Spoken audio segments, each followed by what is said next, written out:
আজ তোমাদের জন্য একটি অন্যরকম ভিডিও নিয়ে চলে এসেছি। রোজ তো বিড়াল ঠিড়ালদের নিয়ে ভিডিও করি, আজ ভাবলাম আমি যেটা উপকার পেয়েছি আর সেটা তোমাদের সাথে শেয়ার করি। আজকাল দিনে সবারই বেশিরভাগ মেয়েদেরই পিরিয়ডস প্রবলেম হয়, ঠিক টাইম মতো পিরিয়ডস হয় না। তো আমার যাতে ঠিক টাইম মতো পিরিয়ডস হয় বা পিরিয়ডস ডিলে হলে আমি যে রেমেডিটা ইউজ করি সেটা তোমাদের সাথে শেয়ার করি।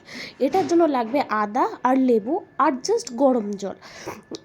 আপনারা প্রথমেই আদাটাকে ভালোভাবে গ্রেট করে নেবেন। গ্রেট করে নেওয়ার পরে আপনারা গ্যাসে বা যেটাতে ইচ্ছা আপনারা একটা গরম জল করে নেবেন।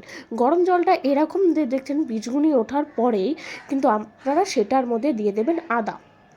আদা দিয়ে এটাকে কিন্তু ভালো মতো ফোটাতে হবে, যাতে 2 কাপ জলটা 1 কাপ জলে এসে পরিণত হয়। ভালোভাবে ফোটার পরই কিন্তু আপনারা সেটাকে ভালোভাবে ছেঁকে নেবেন। ছেঁকে নেওয়ার পরে আপনারা কিন্তু এটার মধ্যে দিয়ে দেবেন লেবু। আমার কাছে অনেক বড় লেবু ছিল তাই আমি হাফটা লেবুই ইউজ করেছি, ছোট থাকলে গোটাটা ইউজ করবেন।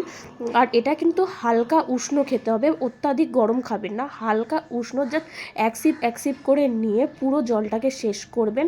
আর লেবুটা কিন্তু গরম জলের ভেতরে দেবেন না, তাহলে কিন্তু পুরোটাই তেতো হয়ে যাবে। গরম জলটা হয়ে যাওয়ার পরে গ্লাসে নামানোর পরেই কিন্তু লেবুটা দেবেন।